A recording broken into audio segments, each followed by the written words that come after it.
सबसे पहले आपको जो आज अध्यापक दिवस है उसकी शुभकामनाएं। और आज अध्यापक दिवस क्यों मनाया जाता है 5 सितंबर को, और इसकी शुरुआत कब हुई थी और इसकी शुरुआत क्यों की गई थी, आज हम उसी के ऊपर जो है एक चर्चा करने वाले हैं। तो शुरुआत करते हैं कि भारत के अंदर एक ऐसी विभूति का जन्म हुआ जिसने तमाम उम्र जो है भारत के जो आइडिया है उसको जो है डिलीवर करने के लिए पूरी लाइफ दे दी, और साथ ही साथ ना सिर्फ अध्यापन किया बल्कि राजनीति की एक बहुत बेहतरीन फिलोसफर रहे, और उनका नाम है डॉक्टर सर्वपल्ली राधाकृष्णन। डॉक्टर सर्वपल्ली राधाकृष्णन जो है वो जो भारत है वो भारत के पहले उपराष्ट्रपति बनते हैं, और उसके पश्चात वो उनके 2 टर्म उपराष्ट्रपति के रहते हैं। उसके बाद वो डॉक्टर राजेंद्र प्रसाद के सक्सेसर बनते हैं, और फिर वो जो है भारत के राष्ट्रपति की कमान संभालते हैं, और जो है 1967 तक लगभग जो है वो राष्ट्रपति रहते हैं। 1962 से 67 वो राष्ट्रपति रहते हैं। तो उनके बारे में एक बहुत बेहतरीन बात यह है कि वो पेशे से अध्यापक थे, और तमाम उम्र उन्होंने अपने अध्यापन को ही अपना जो है वो एक सुप्रीम और सबसे बेहतरीन काम बताया और उसको अपना कर्तव्य समझा। उन्होंने सिर्फ बोलने भर की बातें नहीं करी, उन्होंने बहुत बेहतर तरीके से जो है वो इस रोल को निभाया भी। शुरुआत में उनका जो जन्म है वो मद्रास के एक तेलुगु भाषी परिवार के अंदर होता है। 5 सितंबर 1988 को उनका जन्म होता है, और उसके पश्चात जो है उनकी शादी एक उनकी कजन सिस्टर के साथ हो जाती है, और फिर जो है उसके पश्चात वो अपनी पढ़ाई कंटिन्यू रखते हैं। उनके पिताजी एक रेवेन्यू ऑफिशियल के रूप में कार्य करते थे, लोकल जमींदार थे उनके वहां, बट इनकी प्रतिभा इतनी थी कि ये 3 भाई बहनों में से मतलब तीसरे नंबर पे थे, और पिताजी के ऊपर बहुत जिम्मेदारियां थी, तो पढ़ाई के लिए जो है वो उतना खर्च निकाल पाना संभव नहीं था। पर इनको जो है आपको जान करके हैरानी होगी कि इन्होंने तमाम उम्र जब तक पढ़ाई की तब तक स्कॉलरशिप लिया, और इन्होंने ना सिर्फ भारत में पढ़ाया बल्कि भारत के बाहर जाकर के ऑक्सफोर्ड के अंदर भी ये इन्होंने अध्यापन का काम किया। ये अध्यापक रहे वहां पे, और उसके पश्चात जहां से इन्होंने पढ़ाई करी वहां पे आकर के ही ये वाइस चांसलर बनते हैं। उसके बाद जो है हिंदू विश्वविद्यालय जिसको हम जानते हैं, उस हिंदू विश्वविद्यालय बनारस के अंदर ये 4th चांसलर बनते हैं, 4th नंबर के चांसलर बनते हैं, वाइस चांसलर बने वहां पे। और वाइस चांसलर बनने के पश्चात इन्होंने जो है अपनी जर्नी को कंटिन्यू रखा, और हमारी संविधान सभा के अंदर भी ये एज ए मेंबर जो थे उस टाइम पे थे। बट जब संविधान सभा बन गई, भारत आजाद हो गया, तो भारत के आजाद होने के बाद जवाहरलाल नेहरू जी के आग्रह पर ये जो है यूएसएसआर, उस टाइम का जो सोवियत संघ था जिसको हम आज रशिया के नाम से जानते हैं, जो टूट चुका है मतलब यूएसएसआर 1991 के अंदर, तो इन्होंने जो है वो एक इनसे रिक्वेस्ट की गई कि आप जो है यूएसएसआर के अंदर जो है एज ए एम्बेसडर जो है भारत की तरफ से राजदूत बन के वहां जाइए, और इन्होंने वो आग्रह जो है वो स्वीकार किया और गए वो यूएसएसआर के अंदर। और 1949 से लेकर के 1952 तक जो है उन्होंने एज ए राजदूत के रूप में काम किया। कहां पर? रशिया, सोवियत रूस के अंदर। और उसके पश्चात जब ये भारत वापस बुलाए गए तो इनसे आग्रह किया गया कि आप जो हैं हमारे भारत के अंदर उपराष्ट्रपति का पद जो है उसको स्वीकार करें। और फिर इन्होंने जो है 1952 से लेकर के 1962 तक जो है उपराष्ट्रपति का कार्यभार संभाला। और इनकी कार्यशैली का सबसे बेहतर नमूना था कि ये अपने जीवन काल के दौरान जिन भी विभागों में रहे तो इनका बहुत सामंजस्य वाली स्थिति बना करके रखते थे और इनका विवाद बहुत कम होता था, कम मुद्दों पे ये विवाद करते थे क्योंकि इनके साथ जो काम करते थे तो ये उनको भी टीच करते थे, मतलब बहुत अच्छे से समझाते थे चीज को, अपनी बात को जो है। और इन्होंने एक सपना देखा था कि भारत का अगर भविष्य कोई निर्माण कर सकता है तो वो सिर्फ जो है वो एक अध्यापक कर सकता है।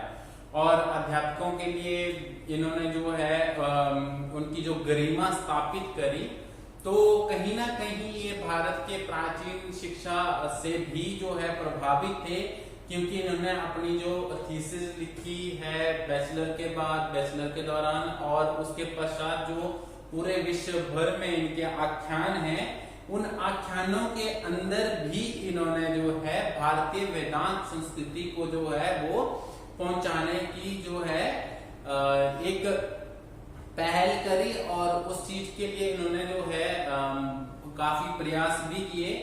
अगर मैं कहूं कि इनके भी रोल मॉडल हो सकते हैं, क्योंकि ये तो सबके रोल मॉडल है, तो जी हाँ, इनके भी रोल मॉडल थे और इनके रोल मॉडल थे स्वामी विवेकानंद जी।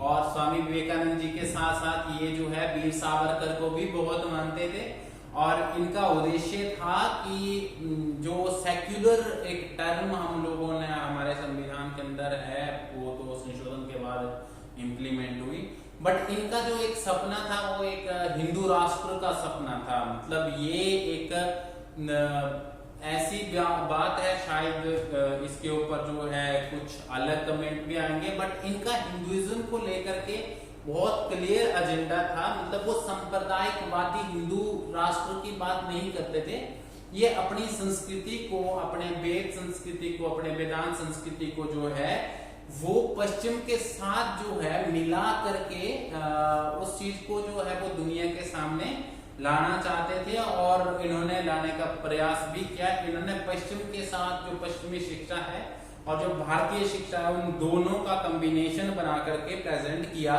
और उन्होंने सिद्ध किया कि वेद जो है वो हमारे मिथक नहीं है, वो वास्तविकता और व्यवहारिकता पर जो है वो खरे उतरते हैं। तो वो उस टाइप का सेक्युलरिज्म या फिर उस टाइप का जो सो कॉल्ड चीजें होती है उसके पक्ष में नहीं थे, बट हाँ वो सांप्रदायिक भी नहीं थे।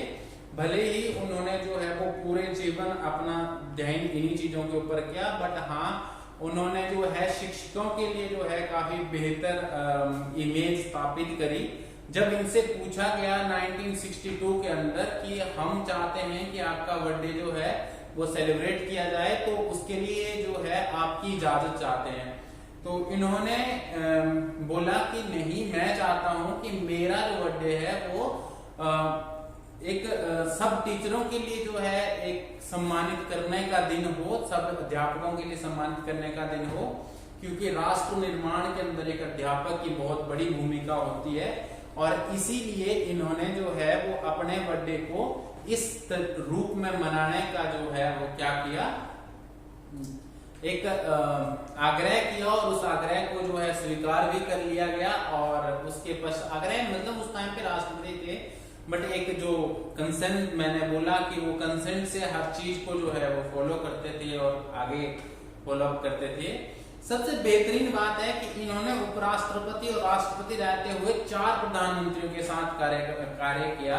पहले थे पंडित जवाहरलाल नेहरू, दूसरे थे आपके गुलजारी लाल नंदा जो उस समय जो है क्या थे, एक कार्यकारी प्रधानमंत्री उस समय वो भारत के थे।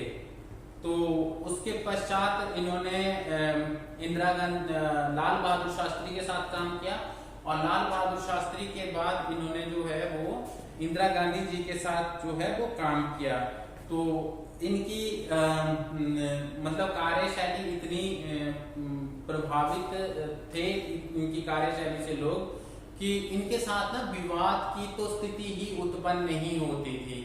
तो पूरा जीवन जो है इन्होंने इसके लिए दिया। उसके पश्चात इनको भारत रत्न भी दिया गया 1954 के अंदर जब शुरुआत हुई, तो इनको भारत रत्न से भी सम्मानित किया गया। और भारत रत्न से सम्मानित होने के पश्चात जो है इन्होंने ये शिक्षक दिवस वाली जो है वो शुरुआत करी थी। और इसके अलावा इनके 5 बेटियां और 1 बेटा था, और एक बेटा जो है वो बहुत अच्छे इतिहासकार हुए, सर्वपल्ली गोपाल जो है, जिनको हम एक इतिहासकार के रूप में जानते हैं। और 16 वर्ष की उम्र में ही इन्होंने शिवकम नाम की जो एक महिला थी उनसे उनका विवाह हुआ था। और शिक्षा दीक्षा की जो व्यवस्था थी वो तो उसमें ही हुई, अपने लोकल जो स्कूल था तिरुपति के अंदर उसमें ही इनकी शिक्षा दीक्षा हुई। और उसके पश्चात इनको जो है 1962 के अंदर इन्होंने एक घोषणा हुई उनके जन्मदिवस पर कि हम जो है शिक्षक दिवस को मनाएंगे। और पोप जॉन पॉल ने इनको गोल्डन सफल भी भेंट किया था। और 1962 में डॉक्टर राधाकृष्णन को जो है ब्रिटिश एकेडमी का भी सदस्य बनाया गया था। और 1967 के गणतंत्र दिवस पर डॉक्टर राधाकृष्णन ने देश को संबोधित करते हुए स्पष्ट किया था कि वे अब किसी भी सत्र के लिए राष्ट्रपति नहीं बनना चाहेंगे, और बतौर राष्ट्रपति उनका आखिरी भाषण रहा। और उनकी जो मृत्यु है वो 17 अप्रैल 1975 को एक लंबी बीमारी के बाद जो है हो जाती है। और उसके जो उन्होंने जो अपनी लाइफ के अंदर जो कुछ अनमोल वचन बोले, हम थोड़ा सा उनको शेयर करते हैं। एक साहित्यिक प्रतिभा कहा जाता है कि हर एक की तरह दिखती है लेकिन उस जैसा कोई नहीं दिखता है। एक साहित्यिक प्रतिभा जो है वो हर एक की तरह दिखती है पर उसके जैसा जो है वो कोई नहीं दिखता है। हमें मानवता को उन नैतिक जड़ों तक वापस ले जाना है जहां से अनुशासन और स्वतंत्रता दोनों का उद्गम होता है। कितनी बेहतरीन बात है। इन्होंने कहा कि हमें मानवता को उन नैतिक जड़ों तक वापस ले जाना है जहां से अनुशासन और स्वतंत्रता दोनों का उद्गम होता है।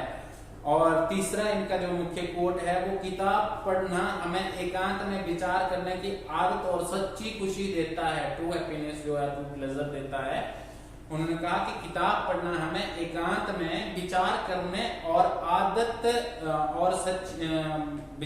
की आदत और सच्ची खुशी देता है।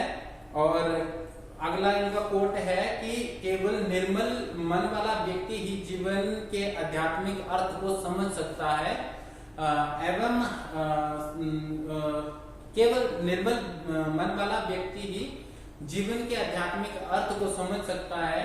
स्वयं के साथ ईमानदारी आध्यात्मिक अखंडता की अनिवार्यता है। स्वयं के साथ ईमानदारी आध्यात्मिक अखंडता की अनिवार्यता है, जरूरत है। पुस्तक वो साधन है जिनके माध्यम से हम विभिन्न संस्कृतियों के बीच पुल का निर्माण कर सकते हैं। और इन्होंने सच में जो है वेस्टर्न जो फिलोसफी है और जो हमारी फिलोसफी है उसके भारतीय फिलोसफी के बीच में एक ब्रिज के रूप में काम किया था। तो ये कोट जो है इन्होंने अपने लाइफ के अंदर भी सार्थक किया था। और कला मानवीय आत्मा की गहरी परतों को उजागर करती है। कला तभी संभव है जब स्वयं धरती को छुए। ठीक है, तो ये उनके कुछ कोट है। लोकतंत्र को लेकर के उन्होंने कहा कि लोकतंत्र सिर्फ विशेष लोगों के नहीं बल्कि हर एक मनुष्य के आध्यात्मिक संभावनाओं में एक यकीन है। और कहते हैं कि धर्म के बिना इंसान लगाम के बिना घोड़े की तरह होता है। तो धर्म को लेके मैंने कहा कि पहले भी कहा कि धर्म को लेके काफी ज्यादा ये जो है वो कॉन्शियस थे। उन्होंने कहा कि धर्म के बिना इंसान जो है वो बिना घोड़े की लगाम की तरह है जो कहीं भी चल देगा। तो ये उनका जो है जीवन परिचय था। उम्र उनकी केवल 86 साल जो है वो रही। और इसके अलावा तो हमने उनकी सारी चीजें जो है वो शेयर कर ली है। और इनको पुस्तकें पढ़ना और ये सारी चीजें जो है इनके शौक में शामिल रहा है। तो ये रहा डॉक्टर सर्वपल्ली राधाकृष्णन का एक जीवन परिचय। ना सिर्फ वो एक प्रसिद्ध अध्यापक थे, बल्कि वो एक प्रसिद्ध राजनीतिज्ञ भी बने और एक डिप्लोमेट भी वो बेहतर बने और प्रशासक के रूप में भी इन्होंने कार्य किया। एक यूनिवर्सिटी चलाना अपने आप में एक बहुत बड़ी बात होती है। तो इसके साथ हम लोग जो है इनका थोड़ा सा हिमाचल कनेक्शन भी ढूंढते हैं, क्योंकि जब ये शिमला आए थे तो शिमला ना जो Indian institute of advance study है जो ऑब्जर्वेटरी हिल के पास है, ऑब्जर्वेटरी हिल पे एक हमारा जो है वो राष्ट्रपति आवास था, पहले वो वायसराय आवास था। तो उन्होंने कहा कि इतना बड़ा अकोमोडेशन है, इतना बड़ा अकोमोडेशन है और यहाँ पे इतनी अच्छा मतलब इतना अच्छा एनवायरनमेंट है, तो इसको आप ना Indian institute of advance study बना दो। इसको हमने वो नहीं रखना है, क्या बोलते हैं, एक राष्ट्रपति निवास नहीं रखना है। तो कितनी बड़ी बात जो है इन्होंने उस समय जो है की, और उसके बाद राष्ट्रपति निवास छावड़ा के अंदर जो है वो स्थानांतरित कर दिया गया और तब से लेकर के आज तक जो है वो Indian institute of advance study जो है वो अपनी सेवाएं दे रहा है। और वहाँ पे डॉक्टरेट करने के बाद की स्टडी जो है वो की जाती है स्कॉलरशिप के ऊपर, और पेपर्स जो है जर्नल्स छपते हैं, और टूरिज्म के लिए भी एक बहुत अच्छा स्पॉट वो है। तो ये उनका हिमाचल कनेक्शन रहा है डॉक्टर सर्वपल्ली राधाकृष्णन का।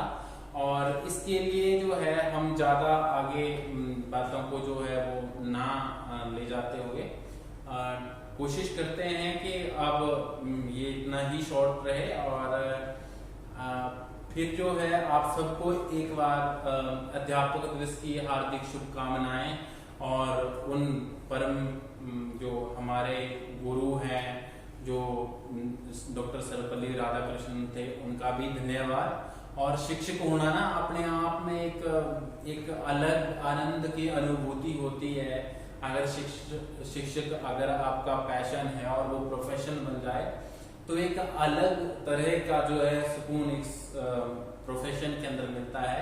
तो उन सब शिक्षकों को मेरा नमस्कार, जिन लोगों ने जो है वो अपना जीवन इसी विषय के लिए जो है इसके लिए जो है राष्ट्र निर्माण में अपना दे दिया है।